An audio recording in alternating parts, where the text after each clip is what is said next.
Welcome everyone and good morning to this flying adventure. Today I will be flying from Salt Lake City to San Francisco and then San Francisco to Munich.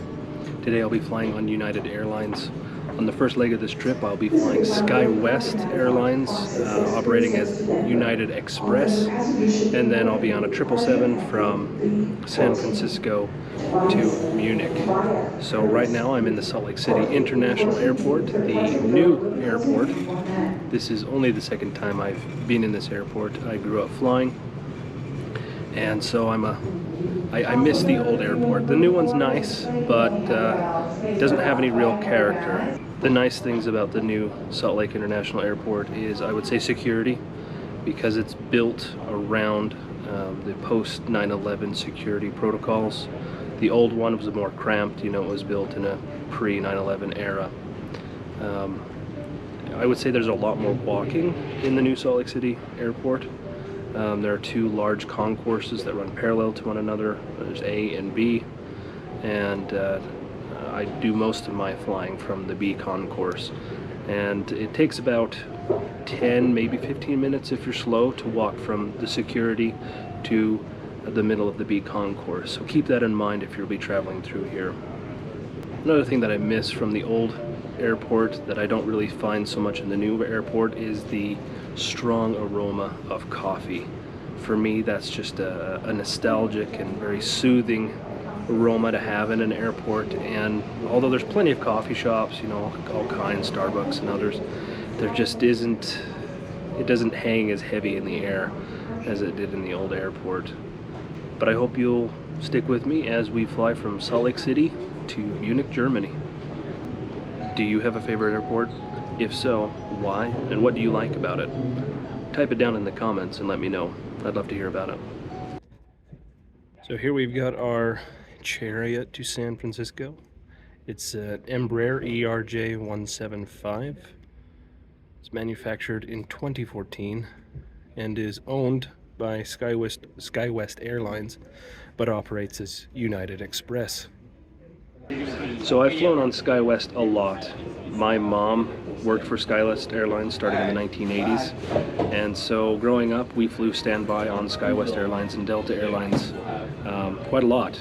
Visited a lot of the western US thanks to my mom's flight benefits, and I'm lucky enough to be able to remember what it was like to fly before 9/11.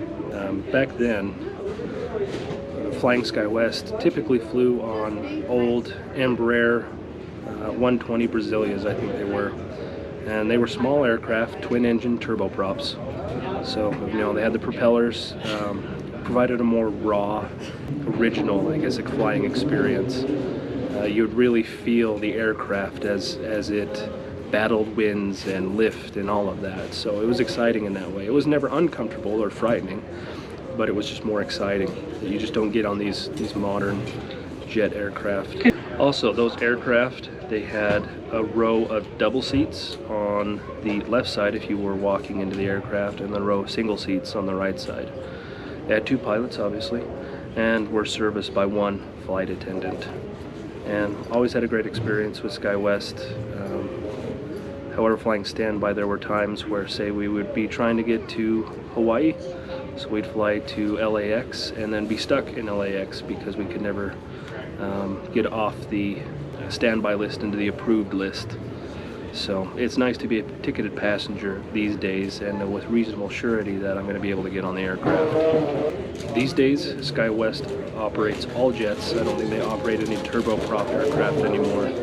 And they've really grown to service quite a lot of the country. So always have a good time with SkyWest and looking forward to flying with them. Before departing Salt Lake City, we had to undergo a brief de-icing procedure here, which I hadn't seen in a long time and was kind of neat to see. So just going to give you a brief tour of the seat here on the ERJ-175. It feels like it's a pretty standard sort of United seat. Your flight aircraft information up top. The width seemed fine. I'm 5'10". I didn't feel too cramped at all. The tray table, again, pretty standard. It does extend if you needed to. I did have a seat neighbor, and I didn't feel like I was too cramped having a seat neighbor. So for a very small aircraft, this seat is overall pretty comfortable.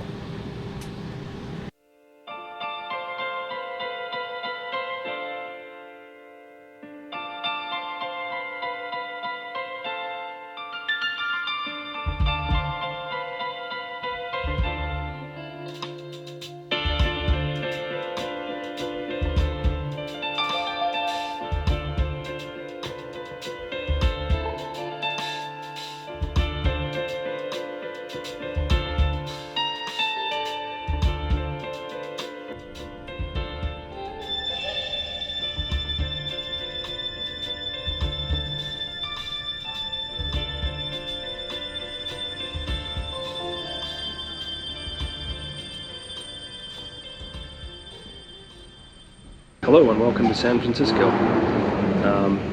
The flight in was great. It was really neat seeing the city covered in a fog bank. Flying in, I could see the towers of the Golden Gate Bridge rising up above the fog bank, so that was really neat. I'm here right now on the G concourse at my gate. Right now an ANA flight is leaving to Japan. So I'm going to be here a few hours. If you're flying United and looking for the Polaris Club, of course you're probably using the app, so you'll know right where it is. But it's located at the head of the G concourse here. The United Club is located in the middle of the concourse, and if you're like me, who can't afford either, you're just going to enjoy the public spaces. Happily though, the public spaces are comfortable. There's plenty of outlets. There's even some reclining chairs, and all in all, it's really comfortable. At the end of the G concourse, there's a really nice sort of outdoor area where you can walk out. You can plane spot. There's some lounge chairs out there. It's just nice to get out in the fresh air, but right now there is no fresh air. But the G concourse offers great opportunities for plane spotting because it's a 2-level and we're up on the 2nd level here. But I am looking forward to the flight. I'm still on the stage of the trip where everything is ahead of me, so there's so much to look forward to. The flight from San Francisco to Munich is 11.5 hours, I think. Though I think if we're able to leave on time, we'll probably arrive a little bit early. That's at least been my experience in flying from California to destinations in Europe.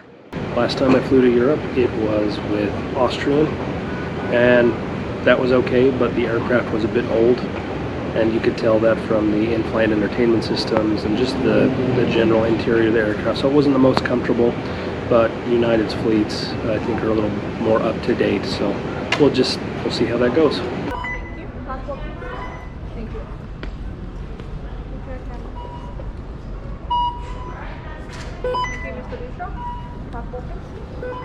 Thank you.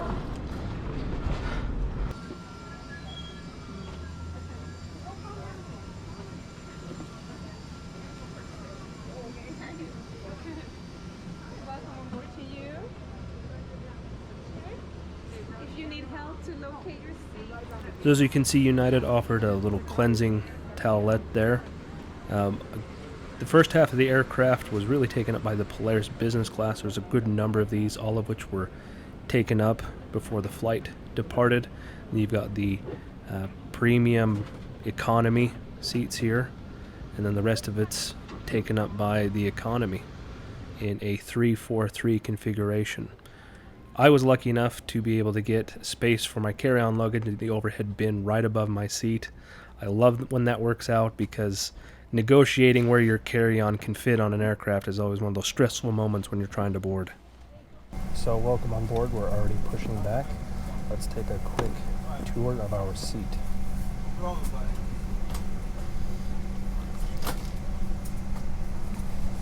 The screen looks to be updated. It's newer. Looks like it's got a higher resolution, which is great. We've got a USB port and 2-prong plug. I wonder if that's a double 3.5 millimeter or if they're going back to the double prong plug. I guess we'll find out later on. And we've got our literature here, which is for literature only. Very good afternoon to all of you. And welcome aboard Flight 194. We are destined for Munich and thanks beyond. Pretty standard tray.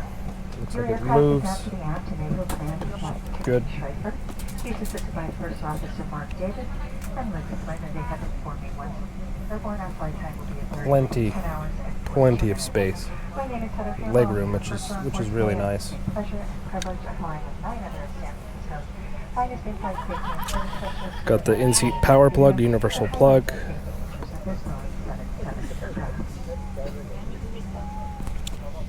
So the only thing I guess I would find uncomfortable about this seat, it's not my height, I'm 5'10", there's plenty of legroom, I'm comfortable that way.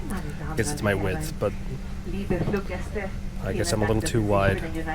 But such as it is, luckily for me though, I've got plenty of room. So I am absolutely over the moon about that. This is like business class space almost for a lucky economist, if that's what you'd say. So anyway, I'm going to enjoy takeoff, and I hope you do too.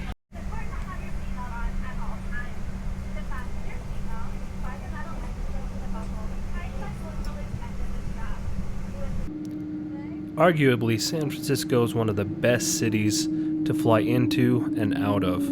You get such a great look at the Pacific Ocean and the Bay Area and how humans have really transformed that environment. You've got the natural hills, you've got the highly organized streets, and you've got things like the Golden Gate Bridge that are just so iconic.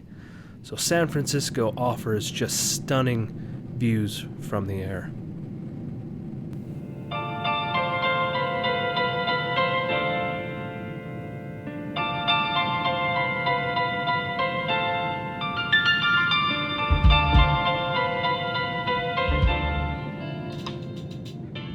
Alrighty, well, looks like the captain's turned the seatbelt sign off, so we must be at elevation.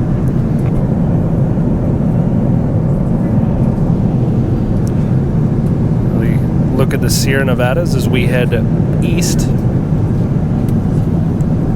It's always a little bit disappointing to have to backtrack a little bit when you're flying somewhere, but the reason I chose this route and going to Munich through San Francisco rather than Denver or Chicago or Atlanta is I didn't want to get stuck in an airport in the US due to weather problems. San Francisco has pretty reliable weather in my experience. I've never not been able to get out of San Francisco for weather. So that's why I chose San Francisco. Anyway, let's have a quick tour through the in-flight entertainment system. Trying to do this one-handed. I really appreciate Noel Phillips and what he does when he reviews flights. Y2K, I guess that's what we're calling the naughties, I guess. 2000, 2010.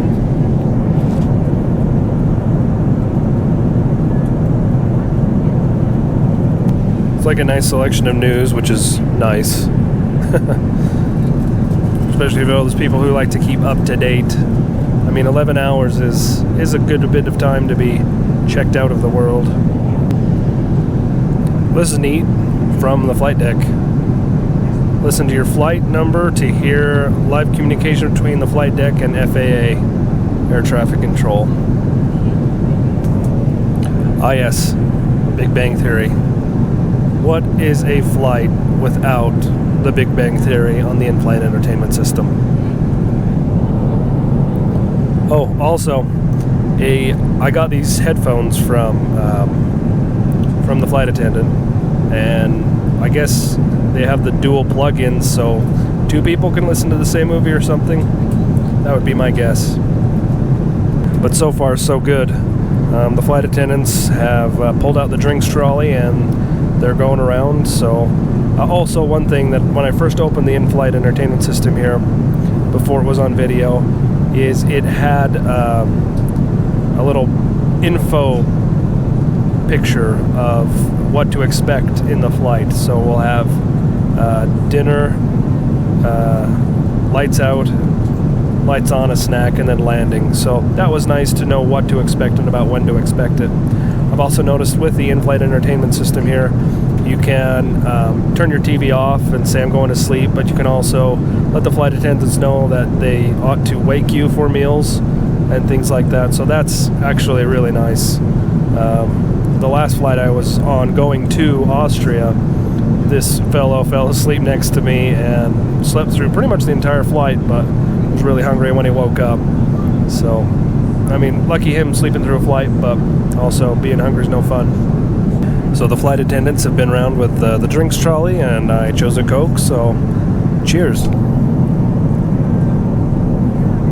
There's just something about Coca-Cola at 36,000 feet, wherever we're at. It just tastes better. All right, we have our meal service before us, so let's have a look.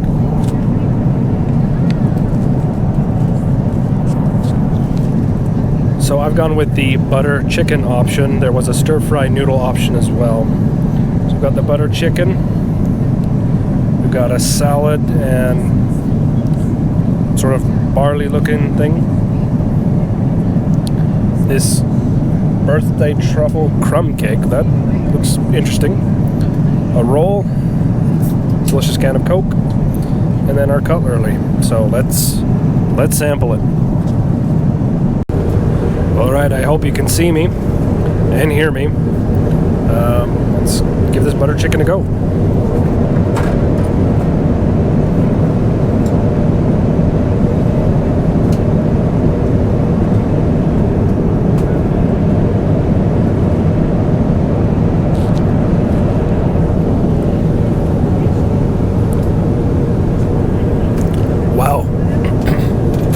Wow, that is very definitely the best meal I have ever been served in the sky. I would say that butter chicken is as good as anything I've had in an Indian restaurant, anywhere I've been to an Indian restaurant, whether in Australia or in America. So that's really good. Let's try this barley stuff.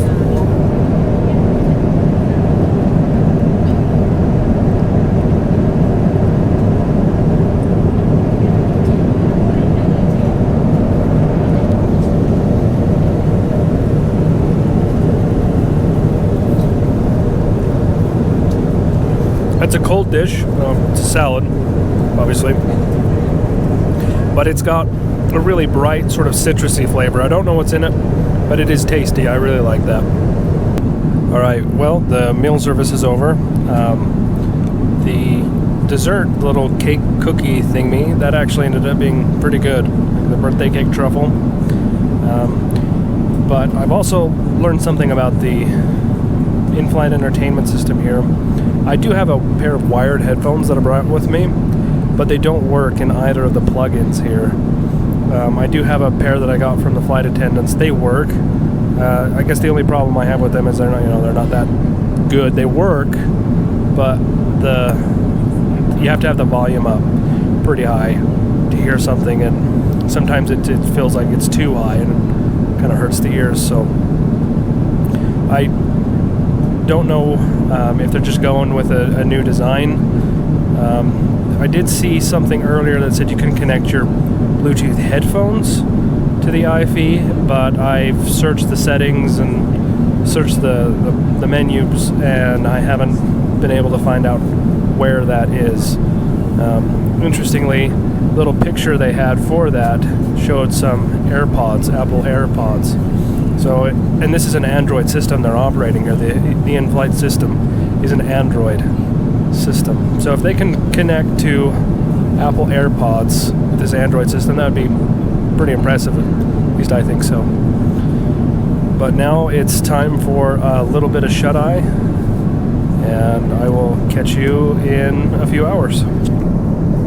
Well, you joined me live in the lavatory here, and so let's just have a quick look around. I've seen plenty of people do these loo reviews, and it just feels a little silly to be doing one myself, but I'm in the loo that's right in the middle of the cabin, and it smells like flowers in here, so that's good. The light turns on automatically. Another nice thing. All in all, I feel like there's plenty of room. Got the soap, toilet paper, it's been sanitized. Yep, it smells good and seems like a good place to do your business at.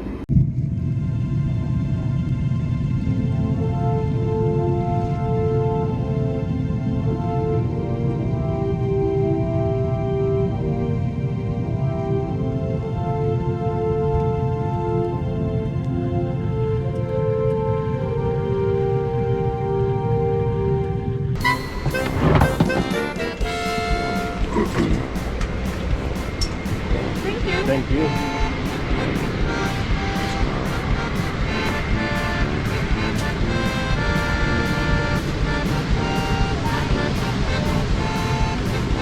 Bye-bye.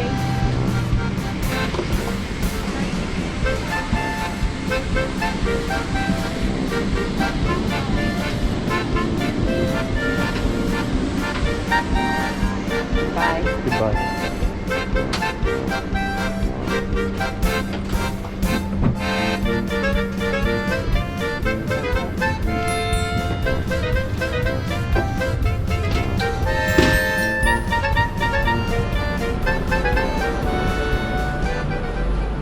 And welcome to Munich. The rest of the flight went extremely well. The landing itself was buttery smooth. Was really, truly one of the best landings I think I've ever experienced. So, willkommen in München. And I'd like to thank you all for watching this video, and I hope to catch you in the next one.